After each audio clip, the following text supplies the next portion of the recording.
그렇다면 미술 감상의 방법에는 어떠한 것들이 있을까요? 미술 감상은 어떤 미술 장르인지에 따라 감상 포인트가 조금씩 달라집니다. 하지만 어느 장르의 미술 작품을 감상하든지 작품을 감상할 때에는 미술과 생활을 연관시켜 적인 안목, 미술품이나 자연 환경이 지닌 아름다움의 의미와 가치를 발견할 수 있습니다. 그리고 주제, 재료, 제작 방법 등이 어떻게 표현되었는지도 살펴볼 수 있습니다. 그리고 시대별, 양식별 미술의 흐름과 일반 역사를 통합하여 연관지어 접근해보면 미술품과 사회, 정치, 경제 등의 상호 관련성을 알 수 있습니다. 그럼 장르별로는 어떻게 감상을 하는 것이 좋을까요?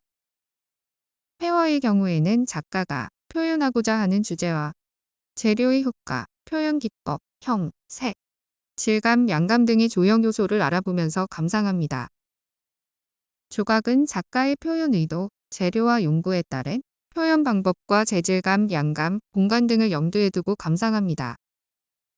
디자인의 경우에는 사용하는 기능에 대한 아름다움, 실용성, 경제성, 편리성 등을 살펴봅니다.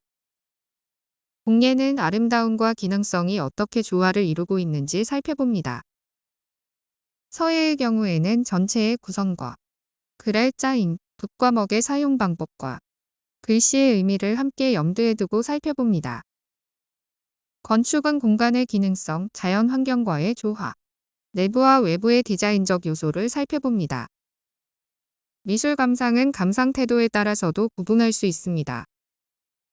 수용적 감상은 미술 작품을 바라보며 이 작품은 유명한 작가의 작품이야, 이 작품은 세계적인 명작이다와 같이 이미 알고 있던 지식이나 선입관에 따라 작품을 감상하는 태도입니다. 반면 비판적 감상은 이 작품에서 작가가 의도하는 것은 무엇인가? 나라면 이 부분을 어떻게 묘사했을까? 등과 같이 적극적인 자세로 작품을 해석하고 판단하는 태도입니다. 이렇게 수용적 감상과 비판적 감상은 미술 작품을 바라보는 태도와 관련되어 있습니다.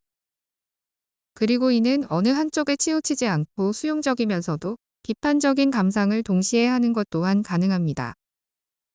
직관적 감상은 작품과 마주쳤을 때 감동을 느끼는 것입니다.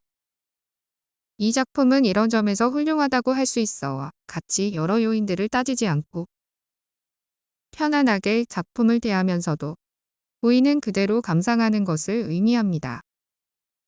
분석적 감상은 미술 작품에 사용된 선, 면, 색 등의 시각적 조형 요소들을 하나하나 분석하면서 감상하는 방법을 의미합니다. 이는 작품을 보이는 사실에 바탕을 두고 천천히 살펴보면서 감상하는 방법입니다. 자유감상은 말 그대로 어떤 조건이나 관점을 고려하지 않고 자유롭게 미술 작품을 대하면서 느끼는 것입니다. 반면에 관점 감상은 어떤 것을 중심으로 볼 것인지를 정한 다음 그에 따라 분석하고 평가하면서 감상하는 것입니다. 예를 들어 관점을 주제로 정했다면 작품이 인물인가, 정물인가, 풍경인가, 상상인가 등을 분석하면서 감상하는 것입니다.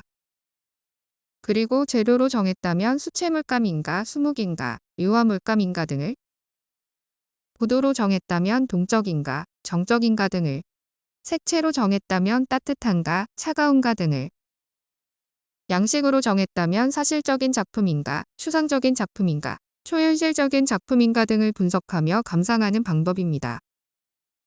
단독 감상은 어떤 특정한 작품의 가치를 평가하거나 감정 등을 하기 위해 하나의 작품을 놓고 그 작품 하나만을 감상하는 방법입니다.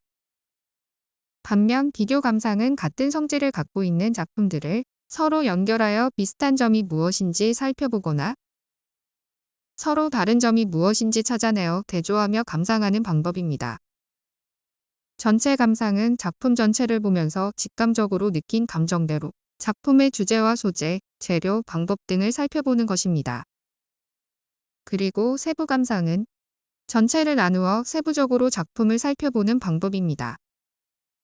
아직도 미술 감상이 너무 어렵게만 느껴지시나요?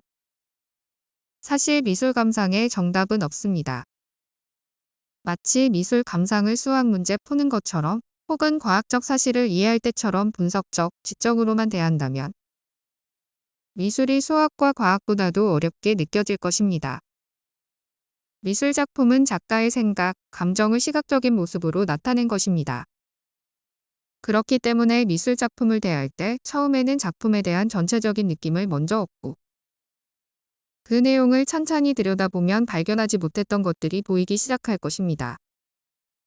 이렇게 접근하면서 작가의 의도를 파악하려고 노력하면 점차 작품에 대한 이해와 작가의 정신세계를 이해할 수 있을 것입니다.